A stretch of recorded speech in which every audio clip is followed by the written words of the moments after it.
بسم اللہ الرحمن الرحیم قل اوحی الی انہ استمع نفر من الجن، کہہ دیجئے اے نبی کہ میری جانب وحی کی گئی ہے کہ جنوں کی ایک جماعت نے سنا۔ کس کو سنا؟ قرآن کو سنا۔ فقالوا انا سمعنا قرآنا عجبا، انہوں نے کہا ہم نے سنا ہے ایک بہت ہی دل کو لبھانے والا قرآن، یہدی الی الرشد، جو نیکی اور رشد اور ہدایت کی طرف رہنمائی کر رہا ہے۔ فآمنا بہ، تو ہم تو ایمان لے آئے۔ اس وقت بھی میں نے کہا تھا یہ لمحہ فکریہ ہے، ایک دفعہ کیا اجتماع ہے قرآن کا، اور وہ بندے کہاں سے کہاں پہنچ گئے، وہ داعی بن گئے۔ ہمارا کیا حال ہے؟ ہم نے اس معنی میں قرآن کبھی پڑھا ہی نہیں، سنا ہی نہیں۔ سنتے ہیں تو خیبر میل کی سپیڈ سے جو پڑھ رہا ہوتا قاری، 5 دن میں پورا قرآن، 6 دن میں پورا قرآن، اور اشتہار دیے جا رہے ہیں۔ یہ ہے ہمارا ریچول۔ یہاں تو 20 منٹ میں ہو جاتی ہے، یہاں 30 منٹ، یہاں چلو وہاں اور سے بھی کم میں ہو جاتی ہے، وہاں چلو۔ قرآن کا نتیجہ تو یہ نکلنا چاہیے وہ آپ کو پوزیس کر لے، جانے نہ دے۔ انا سمعنا قرآنا عجبا یہدی الی الرشد فآمنا بہ ولن نشرک بربنا احدا، اب ہم کبھی بھی اپنے رب کے ساتھ کسی کو شریک نہیں ٹھہرائیں گے۔ وانہ تعالی جد ربنا، اور یقیناً ہمارے رب کی عزت شان بہت بلند ہے۔ متخذ صاحبۃ ولا ولدا، اس نے نہیں اختیار کی نہ کوئی بیوی اور جورو، نہ کوئی اولاد۔ وانہ کان یقول سفیہنا علی اللہ شططا، اور یقیناً ہمارا جو بے وقوف ہے بڑا، مراد یہاں پہ ہے وہی عزازیل، ابلیس، لعین، وہ چونکہ ہمارا ذرا بڑا بڈگر ہے، تو وہ جو کچھ کہتا رہا ہے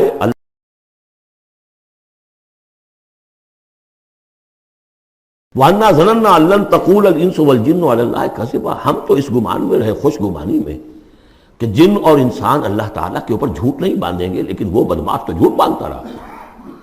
ہم نے اپنی شرافت میں اس کی بات کو مان لیا۔ وَأَنَّهُ كَانَ رِجَالٌ مِّنَ الْإِنسِ يَعُوذُونَ بِرِجَالٍ مِّنَ الْجِنِّ فَزَادُوهُمْ رَهَقًا، اور یہ کہ جو انسانوں میں سے مرد ہیں وہ جنات کے مردوں میں کی حفاظت پکڑتے ہیں۔ یہ ہوتا تھا ان کا طریقہ، وہ سمجھتے تھے کہ بیابان میں جو ہے جنات رہتے ہیں اور وہ ان کے جو ہیں سردار بھی ہیں، تو اب راستے نے پڑاؤ ڈالا ہے جنگل میں، تو سب سے پہلے کہتے تھے کہ ہم اس جنگل کے، اس بیابان کے جنات کی ہم پناہ میں آتے ہیں۔ اب وہ سنتے ہوں گے یہ بے وقوف، یہ آدم کی اولاد، ہمارے تو جد امجد کو نکال دیا گیا جنت سے اس لیے کہ اس کو سجدہ نہیں کیا، یہ ہمیں معبود بنائے بیٹھے ہیں، ہماری پناہ طلب کر رہے ہیں۔ لہذا ان میں اور سرکشی پیدا ہو گئی، اور اکڑ گئے کہ یہ انسان ہو کر یہ ہماری پناہ مانگ رہے ہیں، ہم سے طلب کر رہے ہیں پناہ، تو اس سے ان کے اندر اور زیادہ سرکشی پیدا ہو گئی۔ وَأَنَّهُ كَانَ رِجَالٌ مِّنَ الْإِنسِ يَعُوذُونَ بِرِجَالٍ مِّنَ الْجِنِّ فَزَادُوهُمْ رَهَقًا وَأَنَّهُمْ ظَنُّوا كَمَا ظَنَنتُمْ أَن لَّن يَبْعَثَ اللَّهُ أَحَدًا، اور دیکھو انہوں نے بھی ایسا ہی سمجھا جیسا کہ تم نے سمجھا ہوا ہے کہ اللہ کسی کو نہیں اٹھائے گا۔ اس کے 2 معنی ہیں، یعنی بعد سے بعد الموت کوئی نہیں ہے، مرنے کے بعد جی اٹھنا نہیں ہے، اور یہ بھی کہ شاید اب اللہ کسی اور کو رسول بنا کر نہ بھیجے، أن يبعث الله أحدا، اس لیے کہ 600 برس بیت چکے تھے، وہ تورات سے واقف تھے جو سورہ احقاف میں تذکرہ آیا ہے۔ فترت وہی 600 برس، اور یہ طویل ترین وقفہ تھا نبوت کا، کہ کوئی نبوت، کوئی رسالت دنیا میں نہیں ہوئی، تو ان کو یقیناً اس سے خیال ہوا ہوگا کہ بس اب ختم ہوا معاملہ، اب کوئی اور رسول نہیں آئے گا۔ وَأَنَّا لَمَسْنَا السَّمَاءَ، اور ہم نے ذرا ٹٹولا آسمان کو، ہم نے چاہا کچھ خبریں لے کر آئیں ذرا غیب کی۔ فَوَجَدْنَاهَا مُلِئَتْ حَرَسًا شَدِيدًا وَشُعُبًا، تو ہم نے تو پایا اس کو کہ وہ بھرا ہوا ہے سخت چوکیداری سے، اور انگارے رکھے ہوئے ہماری وہ ہمیں کھدیڑنے کے لیے۔ یعنی یہ کہ ہمیں معلوم ہو گیا کہ کوئی واقعی وقت ایسا ہے، کیونکہ یہ سارا انتظام خاص طور پر جب کہ وہی یہ نبوت آتی تھی تو اہتمام کر لیا جاتا تھا۔ عام حالات میں کوئی بات نہیں، روح اتر رہے ہیں فرشتے، اور یہ جو ہیں یہ آگ سے بنے ہیں، وہ نوری ہیں، یہ ناری ہیں، کچھ نہ کچھ ان سے یارانہ گانٹھ کے کچھ نہ کچھ ان سے لے لیتے تھے، یا یہ کہ اچک لیا، من استرق سرقۃ، کسی نے کوئی چیز جو ہے کہیں سے لے لی۔ لیکن اب جو ہم نے دیکھا ہے آسمان کو، تو واقعی وہاں تو بڑے سخت پہرے لگے ہوئے، یعنی کوئی نہ کوئی وحی کا سلسلہ ہے اور نبوت آنی ہے، اور وہ نبوت ہمیں تو مل گئی، ہم جا کر سنائے کلام اور ہم ایمان لے آئے۔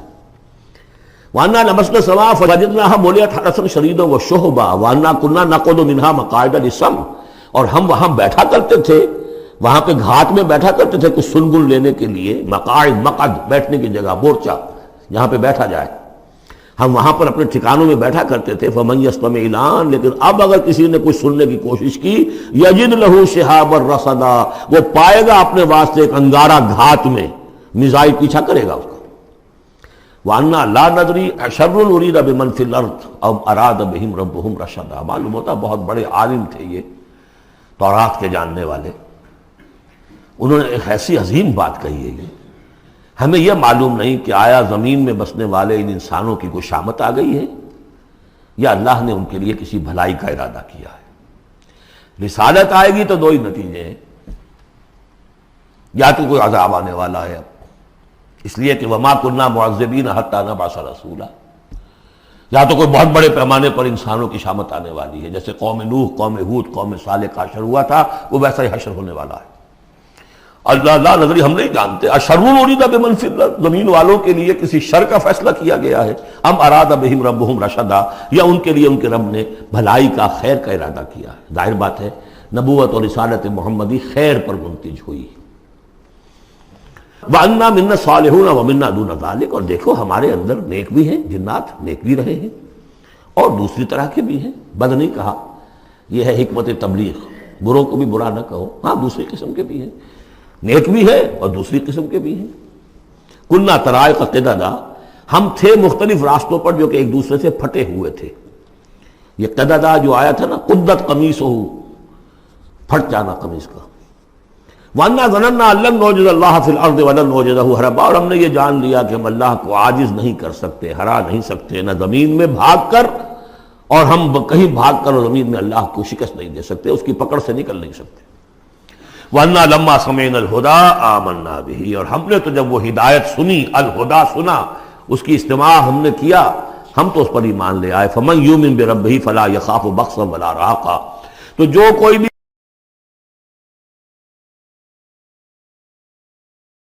زبردستی ہوگی، کچھ زیادتی ہوگی، جیسے جیسے ان کے اعمال صالحہ ہیں پورے پورے اللہ تعالیٰ ان کا اجر ان کو دے دے گا۔ وَأَنَّا مِنَّا الْمُسْلِمُونَ وَمِنَّا الْقَاسِطُونَ، اور دیکھو ہمارے اندر وہ بھی ہیں جو فرما بردار ہیں اور وہ بھی ہیں جو بے انصافی کرتے ہیں۔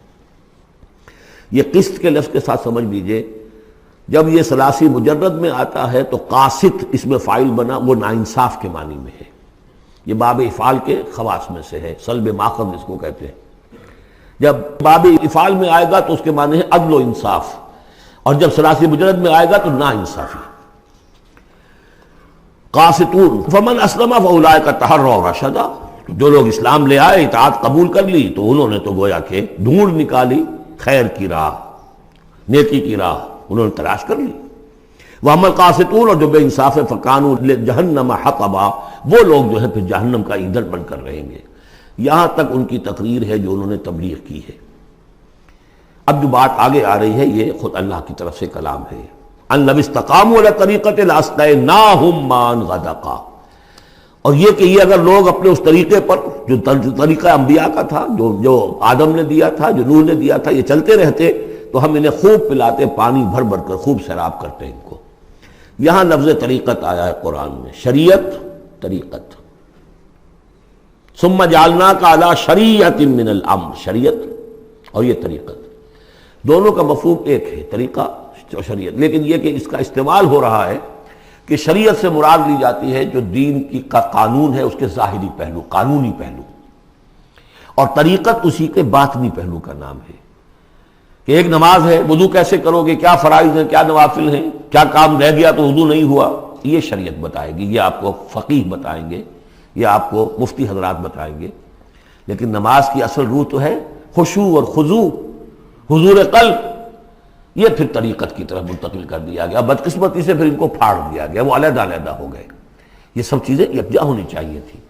اور جو ہمارے اولین صوفیاء ہیں وہ بہت بڑے عالم بھی تھے، ایسے نہیں تھے کہ صرف صوفی تھے، وہ بہت بڑے مفتی بھی ہوتے تھے، بلکہ اولین کیا اس دور میں بھی جو میں نے آپ سے بتایا تھا کہ قاضی ثناء اللہ پانی پتی رحمۃ اللہ علیہ، وہ مفتی بھی ہیں، مفسر بھی ہیں، محدث بھی ہیں، اور بہت بڑے مرشد بھی ہیں، میرزا مظہر جانے جانا شہید کے خلیفہ ہیں، اور یہ سب شیخ احمد سرہندی رحمۃ اللہ علیہ کا جو سلسلہ ہے، سلسلہ مجددیہ نقشبندیہ، اس کے بزرگ ہیں۔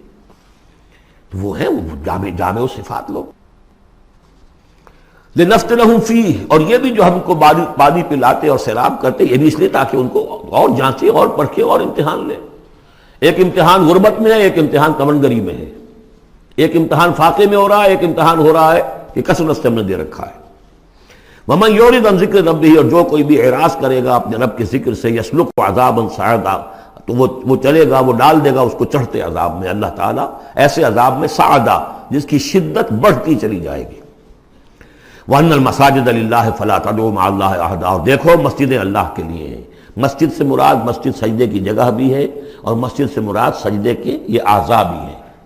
یہ پیشانی اور یہ ناک اور یہ ہاتھ اور یہ پاؤں، ایڑیاں اور وہ پنجے، یہ سارے جو ہیں یہ سجدے کے جو جسم کے حصے ہیں. یہ مسجدیں بھی اور سجدے کی جگہ بھی للہ ہے، سب اللہ کی ملکیت ہے. فَلَا تَدْعُوا مَعَ اللَّهِ أَحَدًا، اللہ کے ساتھ کسی اور الہ کو مت پکارو. وَأَنَّهُ لَمَّا قَامَ عَبْدُ اللَّهِ يَدْعُوهُ كَانُوا يَكُونُونَ عَلَيْهِ لِبَدًا. اور یہ اب یہاں پھر قول آ گیا ہے انہی کا جنات کا کہ جب وہ عبداللہ کو ہم نے دیکھا وہ کھڑا تھا، وہ قرآن پڑھ رہا تھا، وہ نماز پڑھا رہا تھا. لما قام عبداللہ یدعوہ، اسے پکار رہا تھا اللہ کو، اللہ کا بندہ. کانوا یکونون علیہ لبدا، وہ تو ایسے ہو رہے تھے سننے والے گویا کہ اس کے اوپر ٹھٹ کے ٹھٹ جمع ہو جائیں گے وہاں پر، لیکن یہ کہ وہ ایمان نہیں لا رہے تھے. قل انما ادعو ربی، کہہ دیجئے اے نبی صلی اللہ علیہ وسلم، دیکھو میں پکارتا ہوں اپنے رب کو. ولا اشرک بہ احدا، اس کے سوا میں کسی اور کو شریک کرنے کے لیے تیار نہیں.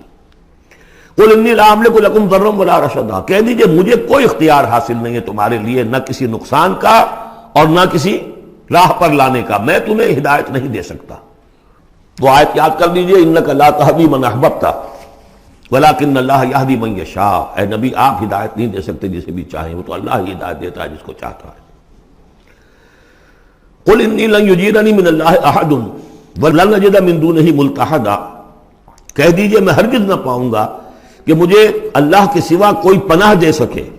یجیرنی من اللہ احد، اللہ کی پکڑ سے بچانے کے لیے مجھے کوئی پناہ دے سکے میں نہیں پاؤں گا. ولن اجد من دونہ ملتحدا، اور اللہ کے سوا میں کہیں جو ہے کوئی اپنا سر چھپانے کی جگہ نہیں پاؤں گا. الا بلاغا من اللہ،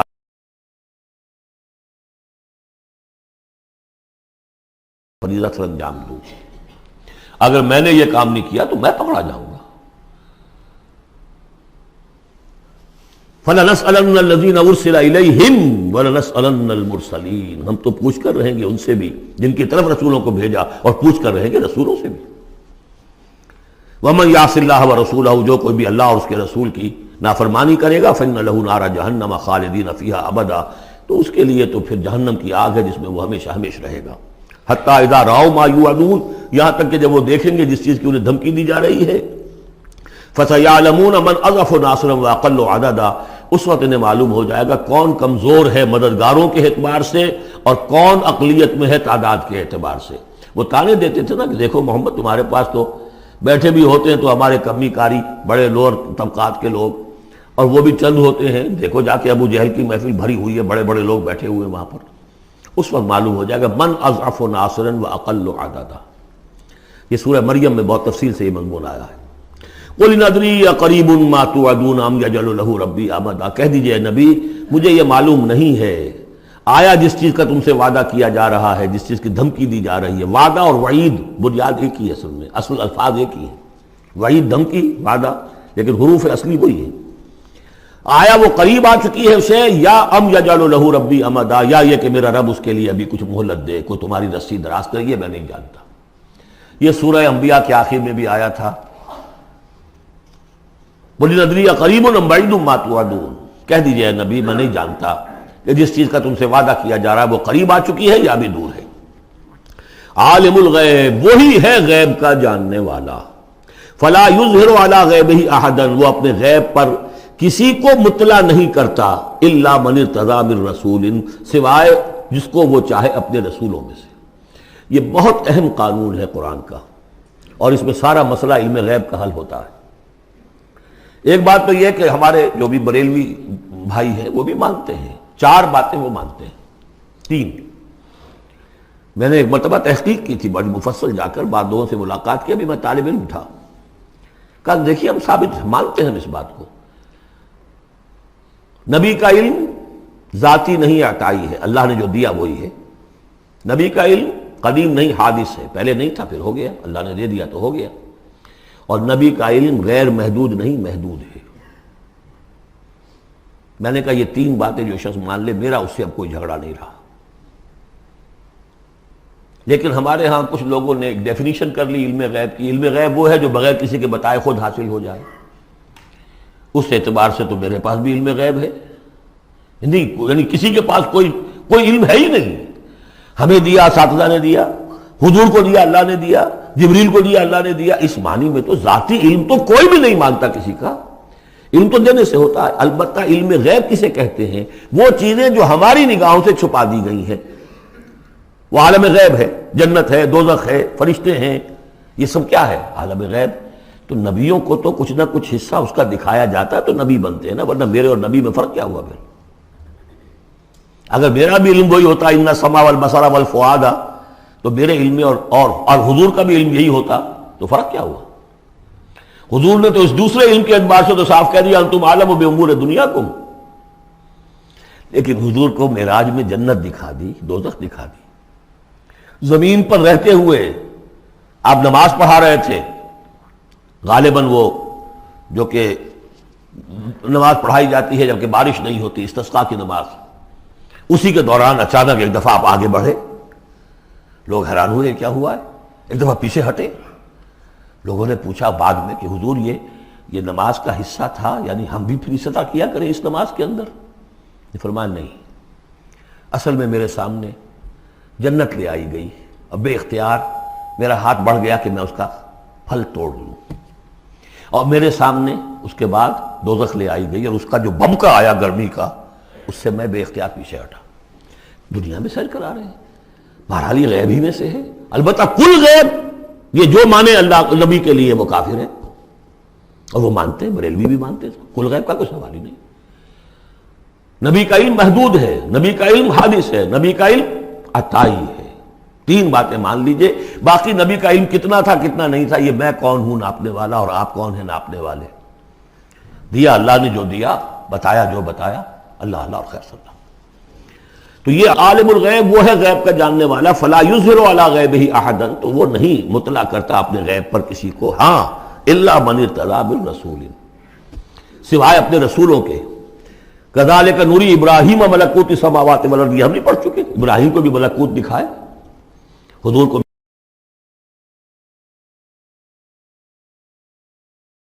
من بین یدیہ ومن خلفہ رصدا، جس کو رسول بناتا ہے، غیب کی خبریں دیتا ہے، پھر اس کے آگے اور پیچھے وہ اپنے باڈی گارڈ رکھتا ہے، چوکیدار رکھتا ہے. جیسے کو من بین یدیہ ہے، اس کے سامنے بھی، ومن خلفہ ہی، پیچھے سے بھی چوکیدار، حفاظت کرنے والے. لیعلم ان قد ابلغوا رسالات ربہم، تاکہ یہ بات بالکل واضح ہو جائے کہ انہوں نے واقعتاً اپنے رب کے پیغامات پہنچانے کا حق ادا کر دیا. جیسا کہ حضور نے پوچھ کر جواب لیا تھا، انا نشہد انک قد بلغت الرسالۃ وادیت الامانۃ وکشفت الغمۃ ونصحت الامۃ، ہم گواہ ہیں حضور. واحاط بما لدیہم، اور اللہ تعالیٰ جو کچھ ان کے پاس ہے سامنے سب کا احاطہ کیے ہوئے ہے. واحصا کل شیء عددا، اور ہر شے کی اس کی جو انوینٹری ہے وہ بڑی مکمل ہے، کوئی چیز وہاں سے غائب ہونے والی نہیں ہے. ہر ایک کا عدد کے ساتھ حساب کتاب کا اس نے رکھا ہوا ہے.